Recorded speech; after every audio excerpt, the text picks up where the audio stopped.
हरिहंत सिद्ध सूर्य उपाध्याय साधु सर्व अर्थ के प्रकाशी मांगलिक उपकारी है। तिनको स्वरूप जाने रावने वही जो भक्ति काय को न आए स्तुति को चारी है। धन्य धन्य तिन से काज सब आज भये करे जोड़े मारे मारे वंदना हमारी है। मंगल कल्याण सुख है सो हम चाहत है। हो मेरी ऐसी दशा जैसी तुम्हारी है। हो मेरी ऐसी दशा जैसी तुम्हारी है। हो मेरी ऐसी दशा जैसी तुम्हारी है। हे जिनेंद्र देव पार्श्वनाथ स्वामी, आज आपकी जैसी दशा हो गई है वैसी ही दशा मेरी भी हो जाए। शादी अनंत काल के लिए अनंत सुख की प्राप्ति हो गई। आज पार्श्व प्रभु को केवल ज्ञान की प्राप्ति हो गई। ज्ञान जब ज्ञान में ही समा गया तो केवल ज्ञान हो गया। केवल केवल ज्ञान, केवल माने ओनली। क्या हुआ? पार्श्वनाथ भगवान को जब केवल ज्ञान की प्राप्ति हुई तो पार्श्वनाथ स्वामी क्या कर रहे थे? जिस समय उन्हें केवल ज्ञान की प्राप्ति हुई, क्या उस समय वे आहार कर रहे थे? क्या उस समय वे व्रताधिक अंगीकार कर रहे थे? क्या उस समय वे उपदेश दे रहे थे? क्या कर रहे थे? यह घटना तो इतिहास प्रसिद्ध है कि पार्श्वनाथ स्वामी को जब केवल ज्ञान की प्राप्ति हुई तो उससे पहले कमठ उपसर्ग कर रहा था। कमठ तो उपसर्ग कर रहा था, लेकिन पार्श्वनाथ क्या कर रहे थे? कमठ ने तो उपसर्ग किया, वो तो धमाधम धमाधम पत्थर बरसा रहा था, ओले बरसा रहा था, उपद्रव कर रहा था। उसने तो वातावरण में चारों तरफ तांडव मचा रखा था। लेकिन मुझे तो ये पूछना है कि उस तांडव के काल में पार्श्वनाथ स्वामी का क्या हुआ? उन्होंने क्या किया? कि साहब पार्श्वनाथ स्वामी ने क्या किया? कुछ भी नहीं। तो कुछ भी नहीं किया और केवल ज्ञान हो गया। कि कुछ तो किया होगा कि अपने ज्ञान को केवल और केवल अपने ज्ञान में स्थिर किया और कुछ नहीं। यहां तक कि कमठ जो उपसर्ग कर रहा है, उस कमठ के द्वारा किए गए उपसर्गों की तरफ देखा तक नहीं। आप कल्पना करें, यदि वे पार्श्वनाथ स्वामी उस उपसर्ग की तरफ देखते तो क्या होता? तो केवल ज्ञान हो जाता। माने केवल ज्ञान करने की विधि किसी और की तरफ देखना नहीं है, अपितु बाहर में जो कुछ भी हो रहा हो वहां से दृष्टि हटाकर अपने स्वरूप में दृष्टि केंद्रित करना है। ये केवल ज्ञान प्राप्त करने की विधि है। ये सिखा गए पार्श्वनाथ स्वामी हमारे को। विरोध करने वालों का भी विरोध नहीं, ये सिखा गए। उपद्रव करने वालों का भी विरोध नहीं, पत्थर बरसाने वालों का भी विरोध नहीं। गालियां दे रहा है, पत्थर बरसा रहा है और न मालूम क्या क्या जो उससे बन पड़ रहा है, वो सब कुछ कर रहा है। फिर कौन आया सब बचाने के लिए? कौन आया भैया बचाने के लिए? आ गए थे ना स्वर्ग से, दौड़े दौड़े। नहीं कृतम उपकारम साधुओं विस्मरन्ति। अपने ऊपर किए हुए उपकार को सज्जन लोग भूलते नहीं है। धर्मेंद्र और पद्मावती दौड़ते हुए चले आए। किस लिए दौड़ते हुए चले आए? पार्श्वनाथ स्वामी पर उपसर्ग हो रहा है, अभी मुनि अवस्था है। भगवान बन जाने के बाद तो किसी की सामर्थ्य नहीं है कि उन पर उपसर्ग कर सके। वे तीन लोक के नाथ हो जाते हैं। हमारे जो प्रभु है ना, ये पार्श्व प्रभु, ये त्रिलोकी नाथ है। कभी कभी जब मैं त्रिलोकीनाथ शब्द का प्रयोग करता हूँ तो कुछ लोग ऐसे भी मिल जाते हैं जो ये कहते हैं बड़े आए अपने भगवान को त्रिलोकीनाथ कहने वाले, सब अपने अपने भगवान की महिमा गाते हुए बड़ी बड़ी बातें करते हैं। हमारे पड़ोस में जो दूसरे सज्जन रहते हैं शर्मा जी, वो तो तुम्हारे पार्श्वनाथ स्वामी को मानते ही नहीं है, काय के त्रिलोकीनाथ। कौन कौन पूज रहा है तुम्हारे पार्श्वनाथ भगवान को, ये बताओ। तुम कह रहे हो 3 लोग पूजता है, तुम लोग कह रहे हो सारा जगत उनकी पूजा करता है, और हम कह रहे हैं हमारे पड़ोसी नहीं पूज रहे हैं। तो हम तुमसे पूछते हैं तुम्हारे पड़ोसियों को पूछता कौन है? सच सच बतलाना, हाथ खड़े करके भी बता सकते हैं। सभा बहुत बड़ी है। भारत के राष्ट्रपति का नाम कितने लोगों को पता है? हाथ खड़ा कर लो। भारत के राष्ट्रपति का नाम पूछ रहा हूँ, हिंदुस्तान में रह रहे हैं हम, कोई अमेरिका के राष्ट्रपति का नाम नहीं पूछ रहा हूं। महिला वर्ग में 80% लेडीज ऐसी होंगी जिनको राष्ट्रपति का नाम नहीं पता होगा। इतनी बड़ी प्रबुद्ध सभा है, इतने पढ़े लिखे लोग, सब समझदार, आपको क्या अपने यहाँ के शासक, अरे भारत का तो नंबर 1 प्रथम नागरिक है ना, क्या हिंदुस्तान का प्रथम नागरिक, आपको उसका पता नहीं है? हम ऐसा भी कह सकते हैं कि भारत का नाथ कौन है? राष्ट्रपति। हिसाब क्या बात कर रहे हो, आप तो नाम ही नहीं जानते हो, वो काय का नाथ? अरे सुनो सुनो, कोई रिक्शे वाले नाम नहीं जानते हो, सड़क चलते लोग नाम नहीं जानते हो, दीनहीन गरीब लोग नाम नहीं जानते हो, उससे क्या फर्क पड़ता है? लेकिन हिंदुस्तान के बड़े बड़े IAS ऑफिसर, बड़े बड़े पदों के ऊपर जो हैं, बड़े बड़े मिनिस्टर जो हैं, वो सब उनका नाम भी जानते हैं और उनको सलाम भी करते हैं। क्या फर्क पड़ता है? जन सामान्य रिक्शे वाले उनका नाम जाने चाहे नहीं जाने। यही बात हम तुमसे कह रहे हैं। सुनो, ये पार्श्वनाथ स्वामी जिन्हें आज केवल ज्ञान की प्राप्ति हो गई है, ये त्रिलोकीनाथ हो गए हैं, ये 3 लोक के नाथ हो गए हैं कि साहब हमारे आस पड़ोस वाले नहीं पूजते कि उन्हें हम नहीं पूछते।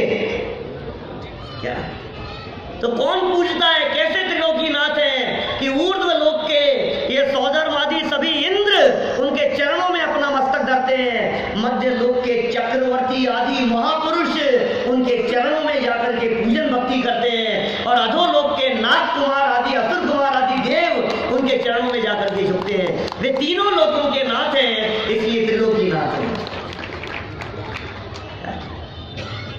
सब बड़े बड़े लोग, जितने इंद्र हैं, जितने चक्रवर्ती हैं, जितने बड़े बड़े लोग हैं, जितने पदवीधारी लोग हैं, वे सब उनके चरणों में झुकते हैं। वे त्रिलोकीनाथ, उन्हें भी रक्षा की जरूरत पड़ गई। अतुल्य बल के धनी होते हैं बाल तीर्थंकर जन्म से ही। हमने 2 दिन पहले जन्म कल्याण के दिन चर्चा की थी। सुमेरु पर्वत की पांडुप शिला पर बैठाकर आज जन्मे हुए बालक को, जिसका जन्म हुए अभी कुछ घंटे हुए हैं, और ऐसे कलशों से उसका अभिषेक किया जाता है कि एक कलश ग्वालियर में डले तो यहाँ बाढ़ आ जाए, 1008 कलशों से अभिषेक हो फिर भी विचलित नहीं हो। अतुल्य बल होता है भाई साहब। ये तो जन्म की बात है। अभी तो युवा हो गए हैं, अभी तो 30 वर्ष के हो गए हैं। 30 वर्ष की उम्र में दीक्षा ली उन्होंने बर्थडे के दिन, और 4 महीने बाद केवल ज्ञान की प्राप्ति हो गई। 30 वर्ष और 4 महीने की आयु हुई है अभी। कितने बलवान होंगे युवावस्था में। जरूरत थी? समाज तो यही कहता है, जगत तो यही कहता है कि पार्श्वनाथ स्वामी का उपसर्ग दूर करने के लिए धर्मेंद्र और पद्मावती आ गए थे। मुझे उस घटना में कोई ऐतराज नहीं है, आए थे, घटना सच्ची है, बिल्कुल शास्त्रों में लिखी है। लेकिन मेरे को तो ये पूछना है कि यदि कदाचित वो नहीं आते तो बेचारे पार्श्वनाथ का क्या होता? बोलो, क्या कहना है आपको? क्या होता? कुछ नहीं होता है? तो जरूरत थी? वे आए थे, अपने राग भाव से आए थे। अपनी करुणा बुद्धि से आए थे, क्योंकि पार्श्वनाथ स्वामी के संबोधन पूर्वक वे नाग नागिन के जीव मरकर धर्मेंद्र पद्मावती हो गए थे। नमोकार मंत्र नहीं कह रहा हूं, चर्चा कर चुका हूं मैं। नाग नागिन को राजकुमार पार्श्वनाथ ने संबोधन किया, जिसके फल में परिणामों की निर्मलता पूर्वक उन दोनों नाग नागिन ने देह त्याग कर भवनवासी देवों में धर्मेंद्र और पद्मावती पद पर वे पहुंच गए। और जब ऐसा पार्श्वनाथ स्वामी पर उपसर्ग का प्रसंग बना, 4 महीने में ही, 4-6 महीने, ज्यादा पुरानी बात नहीं थी वो, दीक्षा लेने के थोड़े समय पहले तो सुनाया था, और अभी तो मुश्किल से 6-8 महीने, साल भर भी नहीं बीता होगा, और इधर इन्होंने दीक्षा ली और उधर उपसर्ग होना चालू हो गया 4 महीने में, 3.5 महीने में ही, 3.5-4 महीने में ही, तो दौड़ते हुए आ गए रक्षा करने के लिए। जरूरत नहीं थी भाई साहब। कभी कभी हम ऐसा पूछते हैं, दारा सिंह जैसा बलवान अपने यहाँ, और कौन था ना वो खली महाबली है, ऐसा पहलवान अपने यहाँ का, और उसे कोई गली के 2-4 लड़के उसे पीटने के लिए आ जाएं, और घर में बैठा हुआ 2 साल का बच्चा वो अपने अंकल को के पीटने के लिए आए, वो भी आ गया अंदर से लकड़ी लेकर के। तो बताओ मेरे को, उस बच्चे ने बचाया कि नहीं बचाया? उनको बच्चे का राग भाव है, वो देख नहीं पा रहा है, इसलिए दौड़ता हुआ आ गया है। बेटा तेरी जरूरत नहीं है, जरूरत नहीं है उनकी। मैं कथन में शंका नहीं कर रहा हूं, कथन सत्य है, लेकिन कथन की सत्यता में कहीं ऐसा ना हो कि धर्मेंद्र पद्मावती की उपेक्षा में पार्श्वनाथ भगवान की उपेक्षा हो जाए, उनकी अपेक्षा में इनकी उपेक्षा नहीं हो जाए। क्या उनकी महिमा में कहीं पार्श्वनाथ भगवान की गरिमा को ठेस न लग जाए, यह बात भी दिमाग में रखने योग्य है। अरे भाई, अभी तो अनंत वीर्य के धनी होने वाले हैं, अभी तो उपसर्ग हो रहा है, और उपसर्ग करते करते ही फटाफट क्या हुआ, उपयोग अंदर गया। पार्श्वनाथ ने कमठ की तरफ नहीं देखा, दृष्टि उसकी तरफ नहीं दी। अरे तू कर रहा है वो करता रहे, तेरी इन बाल चेष्टाओं को देखने तक का विकल्प नहीं है, ये क्या बिगाड़ देगा। और सुनो, तीर्थंकरों का ऐसा अतिशय होता है कि बाहर में कोई भी व्यक्ति उनके ऊपर उपसर्ग करने का प्रयास करे, पत्थर भी गिरते हैं तो उन पर नहीं गिरते, नजदीक से ही मानो ऐसा कवच तैयार होता है कि वो गिर करके साइड में गिर जाते हैं। ऐसा तो कमठ भी समझ रहा था। अच्छा, कुछ समझाया तो होगा पार्श्वनाथ ने उसको, समझाया भी नहीं। मैं गुस्से में नहीं, प्यार से तो समझाया होगा कि बेटा रहने दे, कुछ भी नहीं बोले, कुछ नहीं। कौन समझाए, किसको समझाए, क्या समझाए? जिसमें समझने की योग्यता और पात्रता जगती है, अपने आप समझता है। भैया, ये जगत के जीव किसी के समझाने से नहीं समझते। जब समझने का काल पकेगा तो समझेगा अपने आप से, नहीं समझेगा किसी के। समझाए, किस किस को समझाए? साहब इन्होंने समझा दिया, इन्होंने समझा दिया, उन्होंने ऐसा समझा दिया, इन्होंने ऐसा समझा दिया, कोई नहीं समझाते। फिर क्या हुआ साहब? केवल ज्ञान की प्राप्ति हुई, और केवल ज्ञान की प्राप्ति होते ही हमने सबने देखा आज प्रभु पार्श्व कुमार जो मुनिराज थे, मुनिराज पार्श्व कुमार परम औदारिक शरीर हो गया। इस धरातल से 5000 धनुष ऊपर अधर आसमान में चले गए, और ऊपर जाकर के समूह शरण की रचना हो गई। समूह शरण लगता है यहीं से। 5000 धनुष, एक धनुष होता है 4 हाथ का, माने 20,000 हाथ, एक एक हाथ की एक एक सीढ़ी, माने 20,000 सीढ़ियों के ऊपर वो पूरे के पूरे समूह शरण की रचना हो गई। कमलासन के ऊपर अधर पार्श्वनाथ स्वामी बीच में विराजमान हो गए। कमल से अधर है, 4 अंगुल ऊपर है, चारों तरफ मुख दिखाई दे रहा है। गजब का सौंदर्य, गजब का स्वरूप है। उस समूह शरण की रचना सौदर में इंद्र के निर्देशन में कुबेर सुनो, सर्वोत्कृष्ट पुण्य प्रकृति का उदय आ गया है। जिस पुण्य प्रकृति का बंधन चल रहा था ना राजा आनंद के भव से, 2 भव पहले, प्राणत स्वर्ग में जाने के पहले जो राजा आनंद के भव में तीर्थंकर प्रकृति बांधी थी, जो कंटिन्यू बंध रही थी, वे पुण्य प्रकृतियां आज उन पुण्य प्रकृतियों के बंधते बंधते अब उदय में आने का काल आ गया है।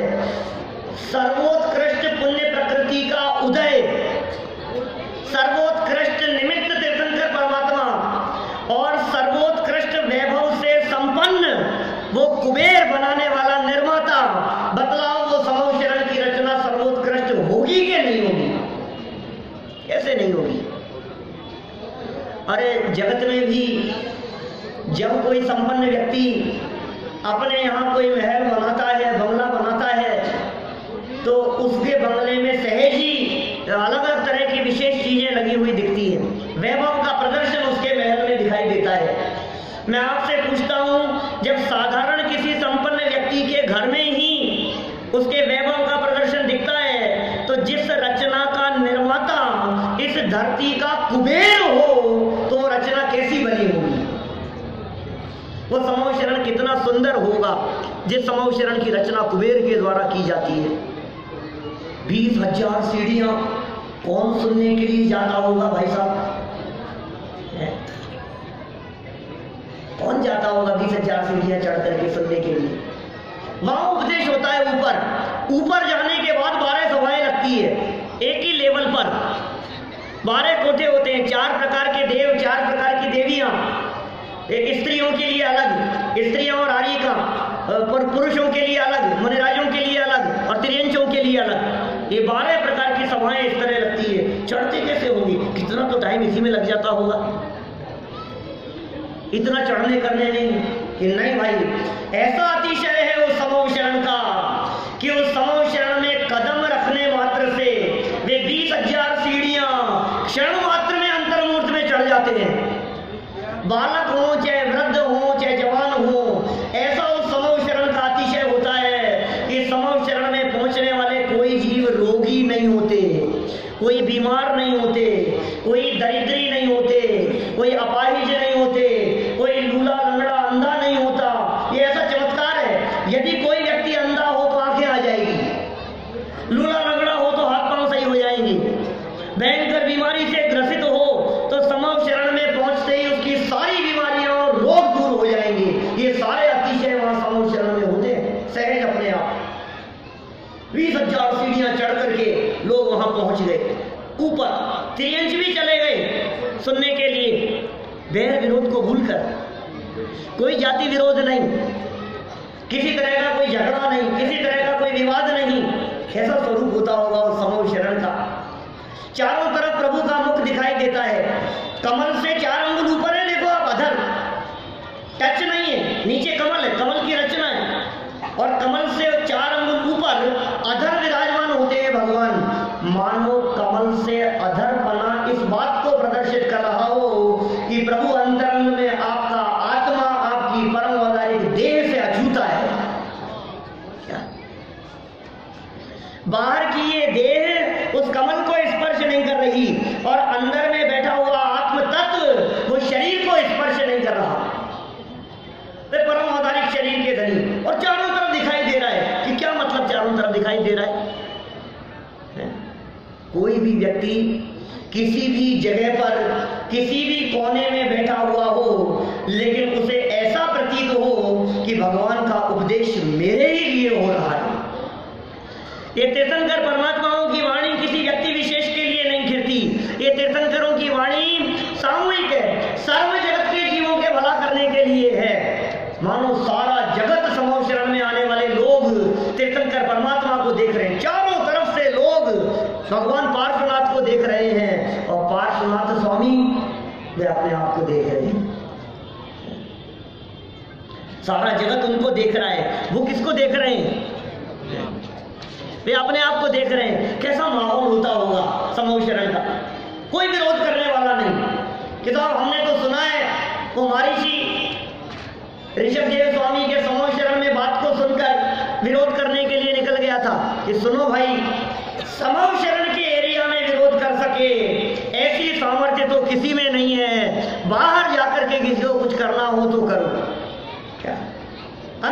से नहीं हो सकता है। कैसे कैसे प्रसंग बन जाते हैं इस तरह के, विरोधियों का विरोध शमन हो जाता है, शत्रुओं की शत्रुता शमन हो जाती है। यहाँ तो क्या हुआ, पार्श्वनाथ स्वामी को तो केवल ज्ञान होते ही समूह शरण की रचना भी हो गई, दिव्य ध्वनि गिरना प्रारंभ भी हो गया। 7 घंटा 9 मिनट, 7 घंटा 36 मिनट नहीं, 7 घंटा 12 मिनट। 3 समय यदि भगवान का उपदेश होवे तो 7 घंटा 12 मिनट उपदेश होता है, और 4 समय यदि तीर्थंकर स्वामी की दिव्य ध्वनि घिरे तो 9 घंटा 36 मिनट दिव्य ध्वनि घिरती है। इतना सुनते होंगे लोग। बहुत से लोग जो यहाँ इस पंच कल्याणक में ग्वालियर में भी नए नए आए, ये पूछते हैं यार आपके कार्यक्रमों में कार्यक्रम नहीं होता है कि बस प्रवचन ही प्रवचन होते हैं? ये कार्यक्रमों के नाम पर गोष्ठियां प्रवचन यही कार्यक्रम होते हैं क्या आपके? सुनाना। अब कई लोग तो मजाक बनाते हुए ये तक कह देते हैं कि इनके यहाँ तो बातें ही बातें होती है, करते तो कुछ है नहीं, बस बातें करा लो इन लोगों से। अजय जी भाई आगे आइए ना, क्या बातें ही बातें, बस इनके यहाँ तो बस बातें ही बातें होती है। मैं आपसे पूछता हूँ, समव शरण में बैठकर पार्श्वनाथ स्वामी 70 वर्ष तक क्या करते रहे? ये बताओ। 70 वर्ष कहां से ले आए भाई साहब? बता दूं आपको। 30 वर्ष की उम्र में दीक्षा ली, 4 महीने बाद में उन्हें केवल ज्ञान हो गया। ठीक है, टोटल आयु थी पार्श्वनाथ स्वामी की 100 वर्ष। तो 100 वर्ष में से 30 वर्ष 4 महीने माइनस कर लो, तो लगभग 70 वर्ष तक पार्श्वनाथ स्वामी समव शरण सहित इस भारत भूमि पर विहार करते रहे। 70 वर्ष तक वे क्या कर रहे थे? वे क्या करते थे? वहां खाते पीते होंगे, थोड़ी देर आराम करते होंगे, आंख बंद करके सो जाते होंगे? नहीं भाई साहब, ये अतिशय है उनका। 18 दोषों से रहित होते हैं हमारे तीर्थंकर परमात्मा। केवल ज्ञान हो जाने के पश्चात उनके 18 दोष नहीं होते।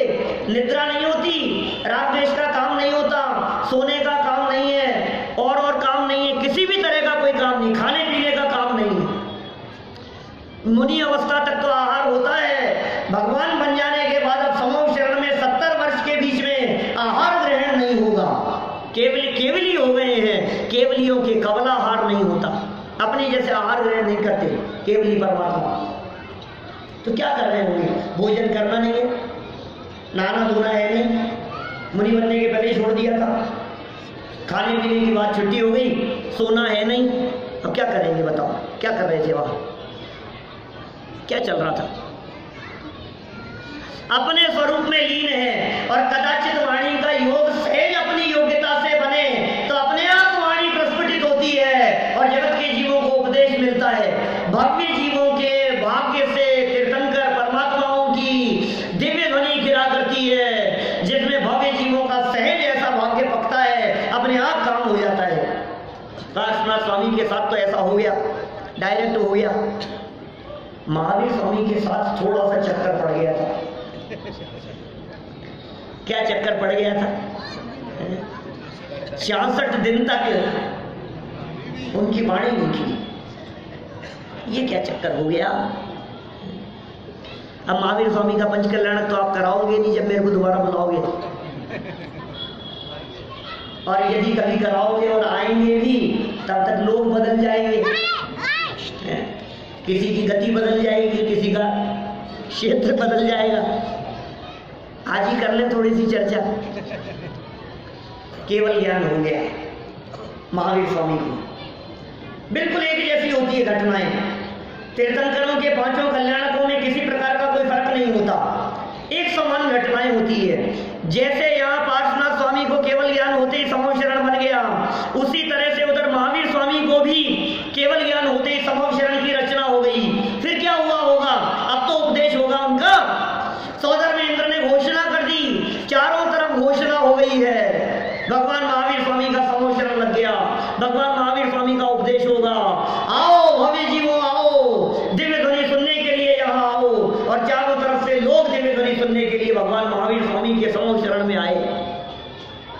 उपदेश नहीं हुआ। महावीर स्वामी मौन थे। 1 दिन हो गया, 2 दिन हो गए, 3 दिन, 4 दिन, और लोग आ रहे हैं रोजाना और आकर के बैठ रहे हैं। लोगों का भी धैर्य गजब है भाई।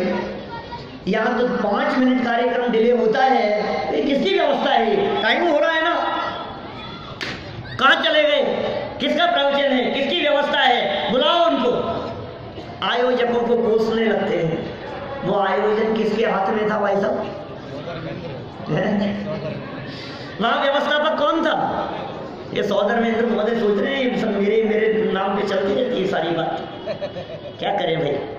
क्यों? सौधर्मेंद्र तो सबसे बड़े इंद्र होते होंगे ना, सबसे छोटे इंद्र हैं, है ना? सौधर्मेंद्र सबसे छोटे इंद्र हैं। इनको पता है, इसलिए नहीं कह रहा मैं बात। आप लोगों को मालूम है ना, सब लोगों को सवाल है। सौधर्मेंद्र पहले नंबर 100 शब्द सुनकर के लोगों को ऐसा लगता है जैसे 100। ओह, इतने बड़े, सबसे छोटे हैं सौधर्मेंद्र, सबसे छोटे। सौधर्म के बाद जो 2nd नंबर वाले इंद्र हैं ईशान, वो उससे बड़े हैं। 3रे नंबर वाले इंद्र वो उससे बड़े हैं, उससे ऊपर स्वर्ग वाले हैं। उनकी आयु ज्यादा है, उनकी शक्ति ज्यादा है, उनकी सामर्थ्य ज्यादा है और दूसरे इंद्रों की। सौधर्म इंद्र तो स्वर्गों में सबसे छोटे इंद्र का नाम है। अब आप होंगे यार गजब हो गया, 5 दिन से क्या दिखा रहे थे हमारे को यार नाटक। ये आपने भी अंतिम दिन बतलाया पंडित जी, पहले दिन बतलाते तो हम सब बदल देते खेल। बोली सबसे ज्यादा रहती है भाई। बात ऐसी है, सौधर्मेंद्र होते तो छोटे हैं, लेकिन व्यवस्थाएं सारी सौधर्मेंद्र की ही होती है। क्या आपके यहाँ घर में भी जब शादी विवाह का आयोजन होता है तो बड़े आयोजन में घर के बड़े बुजुर्ग तो दरवाजे पर कुर्सी लगा के बैठे रहते हैं। भाग दौड़ कौन करता है? काम कौन करता है? वर्किंग किसके पास में होती है? किसके पास में होती है? युवाओं के पास में होती है ना। हमारे सौधर्मेंद्र युवा हैं, सौधर्मेंद्र सक्रिय हैं। सारे पंच कल्याण की देखरेख सौधर्मेंद्र के निर्देशन में होती है, वे प्रमुख होते हैं वहां। तो सौधर्मेंद्र के पास में सारी व्यवस्था थी। मेरा प्रश्न ये है कि सौधर्मेंद्र ने उसी समय वहां ये सारी अव्यवस्थाओं को व्यवस्थित क्यों नहीं किया? बोल नहीं रहे भगवान, निवेदन क्यों नहीं किया? धवला में ऐसा प्रश्न उठाया। धवला जानते हैं आप, जैन दर्शन की सुप्रीम कोर्ट, वो ग्रंथ है धवला, वीरसेन स्वामी द्वारा लिखा गया। उसमें प्रश्न उठाया, भगवान महावीर स्वामी की दिव्य ध्वनि 66 दिन तक क्यों नहीं गिरी? तो जवाब दिया गया, काल लब्धि के बिना। नहीं, जवाब दिया पहले, क्योंकि उस समय गणधर का अभाव था। पहला जवाब क्या दिया? दिव्य ध्वनि क्यों नहीं गिरी? बोले गणधर नहीं है, बिना गणधरों के दिव्य ध्वनि नहीं गिरती है।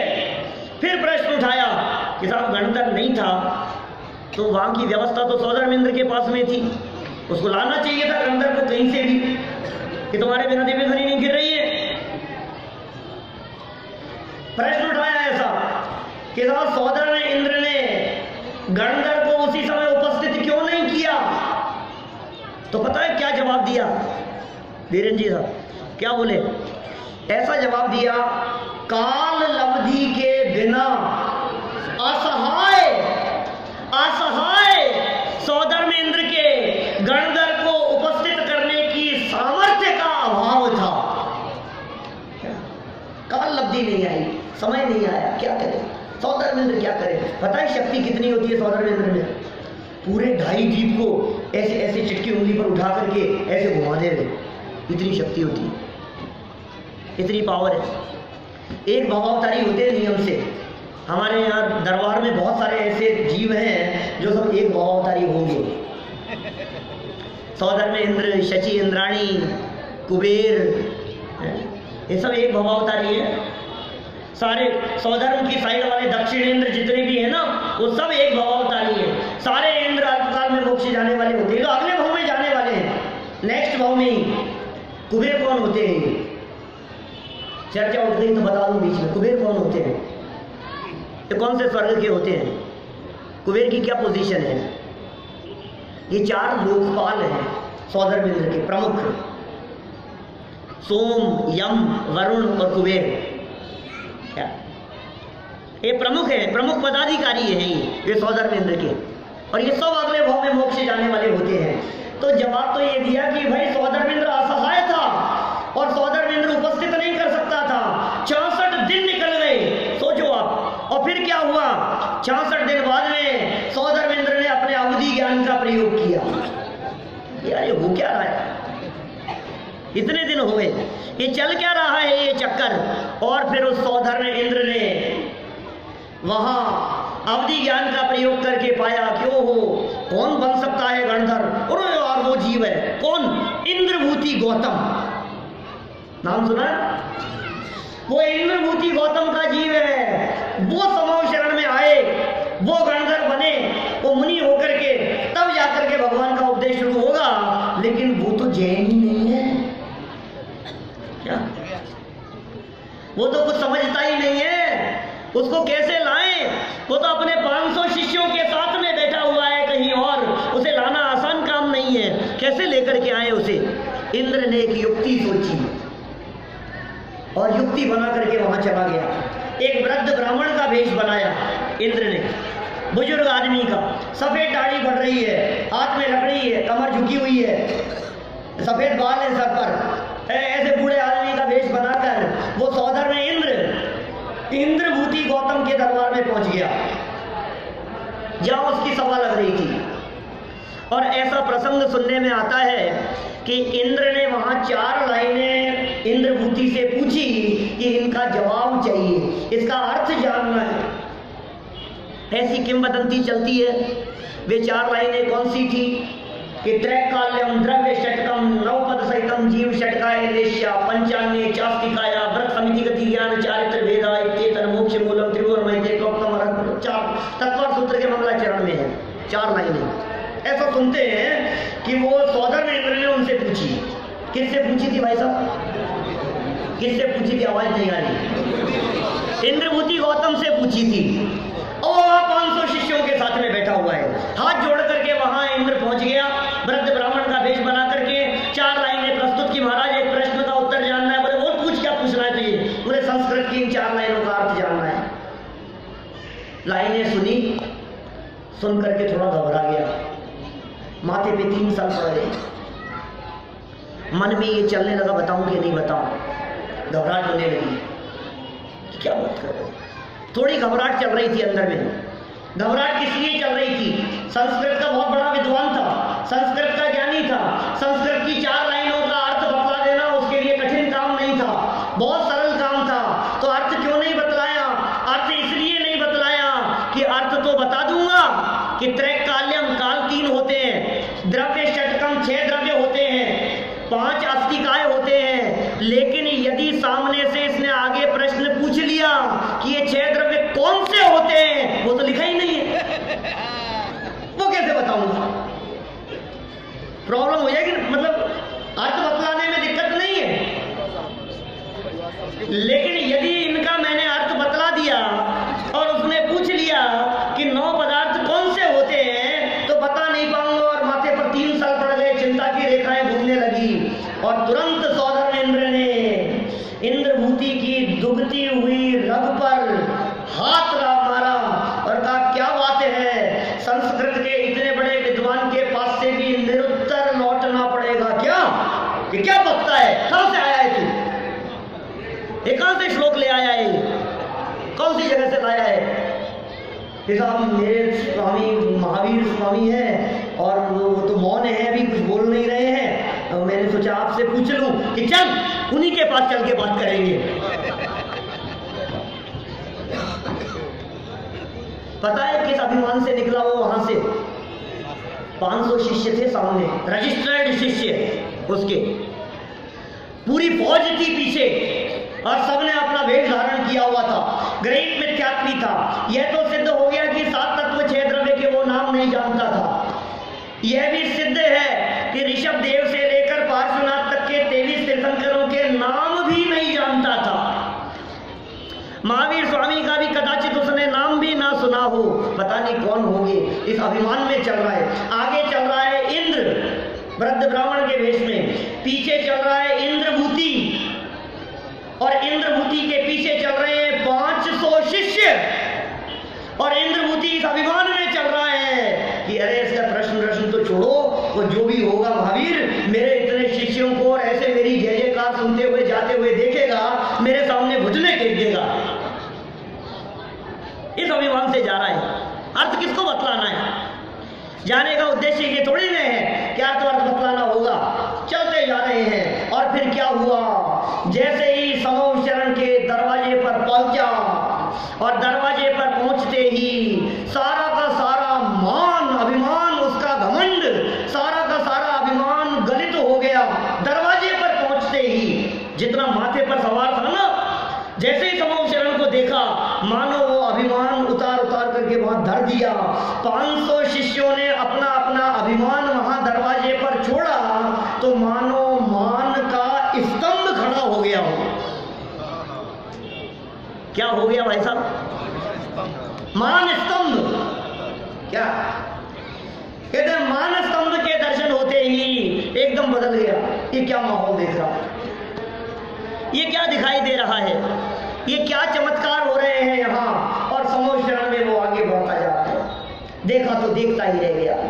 समूह शरण के चमत्कार बड़े अद्भुत हुआ करते हैं। 6 ऋतुएं फलती फूलती हुई नजर आ रही है। भूमि निष्कंटक दिखाई दे रही है, दर्पण की तरह निर्मल भूमि दिखाई दे रही है। मंद सुगंधित पवन बह रही है, पुष्प वृष्टि हो रही है। स्वर्ग के देव वहां बैठे हुए हैं, अरे त्रियंच भी वहां बैठे हुए हैं। वो तो सोचता था मेरे इतने शिष्य 500, और यहाँ असंख्यात देव बैठे हैं, यहाँ अनगिनती त्रियंच बैठे हैं, यहाँ 1 लाख श्रावक और 3 लाख श्राविकाएं हैं, लाखों की संख्या में लोग बैठे हुए हैं। और ये पशु बैल विरोध छोड़ करके त्रियंच भी सुनने के लिए आए। चौंक गया वो तो, चकरा गया एकदम, ये क्या हो रहा है, कौन सी जगह आ गया वो। देखा तो देखता ही रह गया। जहां सर्प बैठा है वहीं नेवला बैठा है, जहां सिंह बैठा है वहीं हिरण बैठा हुआ है, जहां गाय बैठी हुई है। देखो तो सही आप, मोर और नेवला परस्पर ऐसे विरोध, जन्मजात जिनका विरोध है, ऐसी शत्रुता को धारण करने वाले जीव वहां बैठे हुए हैं। और ऊपर देखा उसने, मानो प्रभु अपनी ही तरफ देख रहे हैं। 3 छत्र दिखाई दे रहे हैं, कमल से ऊपर अधर दिखाई दे रहे हैं, नेत्रों की पलकें नहीं झपक रही है, शरीर की परछाई नहीं पड़ रही है। कैसा स्वरूप दिखाई दे रहा है। और जब दृष्टि पड़ी उधर, जब दृष्टि पड़ी प्रभु जी तुम पर, तो क्या हुआ? अभी भगवान कुछ बोले नहीं है, अभी उपदेश नहीं हुआ है महावीर स्वामी का, कुछ भी बोलना शुरू कहाँ किया? अभी गणधर थोड़ी ना बना गया है, अभी तो आया है। इसका तो माहौल बदल गया, दिमाग इसका सारा ठिकाने आ गया। मानो भगवान की तरफ दृष्टि पड़ते ही भगवान की मौन मुद्रा उससे कुछ कह गई कि अरे मूर्ख, इन सबको क्या देखता है, देखने वाले को देख। अपने स्वरूप को देख। ये क्या देखता है? ये सब पुण्य का नाटक है। इस नाटक में कुछ दम नहीं है। इसका नाम नाटक है, नाटक इसका नाम है। इसमें अटकना मत, देखने वाले को देख, अपने अंतर में देख, अपने स्वरूप को देख। अभी बोले नहीं महावीर स्वामी, समझना।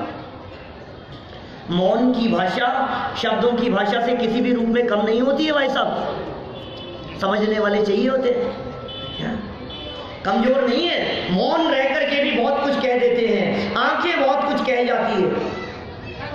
हमारे घर पर एक सज्जन आए, साथ में छोटा बच्चा था। हमने उस बच्चे से पूछा बेटा चॉकलेट खाओगे? नहीं, ये पसंद नहीं है कि पसंद है? पसंद है तो ले लो। कि नहीं, कि क्या हुआ, ले लो ना। मम्मी मना कर रही है। कि मम्मी तो कुछ नहीं कह रही है, क्या कुछ नहीं बोल रही, लेकिन वो बच्चा सब समझ रहा है। क्या इधर महावीर स्वामी कुछ नहीं बोले, लेकिन वो इंद्रभूति समझ गया और मानो मौन उपदेश को सुनकर अंतर में दृष्टि की। और फिर क्या था, मान तो बाहर ही गल गया था, अंतर उन्मुखी दृष्टि पूर्वक गुणस्थान पहले से चौथा हो गया, चौथे से 5वां हो गया, 5वें से 6वां 7वां हो गया।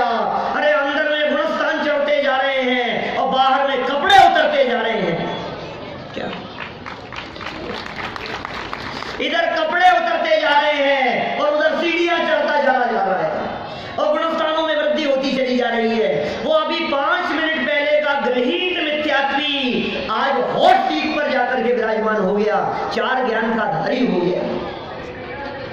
मति ज्ञान, श्रुति ज्ञान, अवधि ज्ञान और मने पर यह ज्ञान का धारी हो गया। बोलो ये क्या चमत्कार है? ये किसने सिखाया, किसने बताया उसको, किसने उपदेश दिया होगा कि किसी ने नहीं। मैं आपसे ये कहना चाहता हूं, जब समझने की योग्यता पकती है, जब काल पकता है, जब काल लब्धि आती है, तो निमित्त कहीं से भी उतर करके आ जाते हैं। अरे योग्यता का परिपाक होगा तो काम अपने आप होगा। ये समव शरण भाई साहब, जिस समव शरण की रचना आज हमने यहाँ देखी है, हमारे ये जैन मंदिर, ये जिन मंदिर समव शरण के प्रतीक कहलाते हैं, उपदेश होना शुरू हो जाता है। तीर्थंकर परमात्माओं का जब उपदेश होता है उसे समव शरण कहते हैं ना। समव शरण किसका नाम है? जहां तीर्थंकर परमात्मा बैठे हुए हों और उपदेश ना हो तो काय का समव शरण? उपदेश हो तो समव शरण कहलाता है। हमारे जिन मंदिर बन करके तैयार हो रहे हैं, बड़े बड़े विशाल विशाल जिन मंदिर बन रहे हैं, सुनो, ये जिन मंदिर समव शरण के प्रतीक हैं, लेकिन समव शरण के प्रतीक तब कहलाएंगे जब यहाँ जिन मंदिर में अरहंत परमात्मा के साथ साथ में अरहंत परमात्माओं की वाणी भी प्रचारित होगी। क्या बिना वाणी के कैसा समव शरण? क्या भगवान विराजमान हो और भगवान की वाणी नहीं खिल रही हो, मुंह केवलियों के समव शरण नहीं हुआ करते। क्या जो तीर्थंकर परमात्मा की वाणी में आया, जो उनकी दिव्य ध्वनि में आया, वही स्वरूप यदि गुंजायमान हो तो समझना चाहिए ये समव शरण का प्रतीक है। और मुझे ये कहते हुए कोई अतिशयोक्ति नहीं हो रही कि मुमुक्षु मंडल के जितने जिन मंदिर बनते हैं सब जगह पर स्वाध्याय सभाएं चलती है। ये समव शरण के प्रतीक है ऐसा, कोई विरोध नहीं।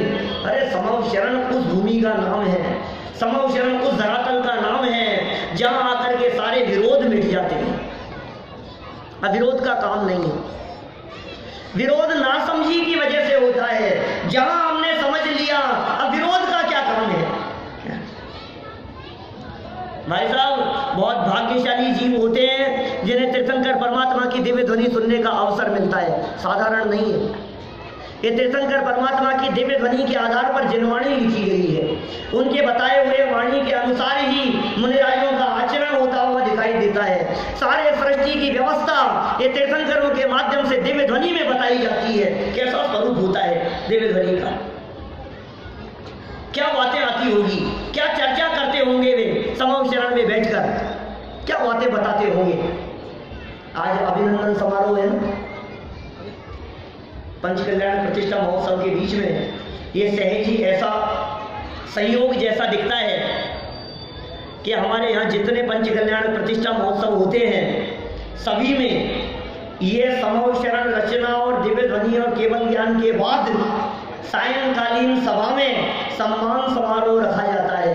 मुझे कभी कभी ऐसा लगता है कि मानो ये समव शरण की रचना पूर्वक ये तीर्थंकर परमात्मा समव शरण में बैठकर तेरा सम्मान समारोह कर रहे हैं।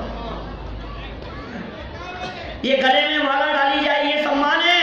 अरे असली सम्मान तो ये है 100 इंद्रों की हाजिरी में, गणधर देव की उपस्थिति में तीर्थंकर परमात्मा एम फरमाए छे, हे जीव तू परमात्मा है,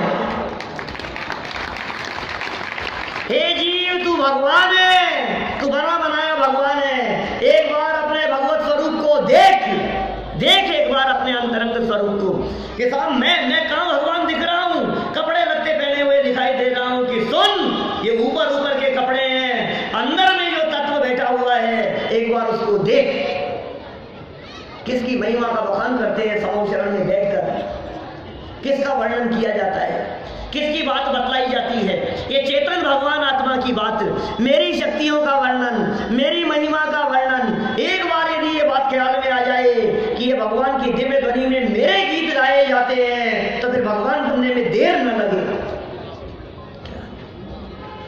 या तो समव शरण में तीर्थंकर परमात्मा दिव्य उपदेश दे रहे हैं और ये भोजनालय के बाहर खड़ा खड़ा रो रहा है, मेरी तो किस्मत ही खराब है, चप्पल चले गई।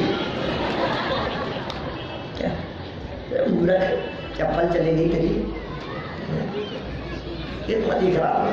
छोटी छोटी सी बात है, क्या करूं भाई, इतना दौड़ता हो गया, मेरी तो ट्रेन ही छूट गई, पता नहीं मेरी तो किस्मत ही खराब है।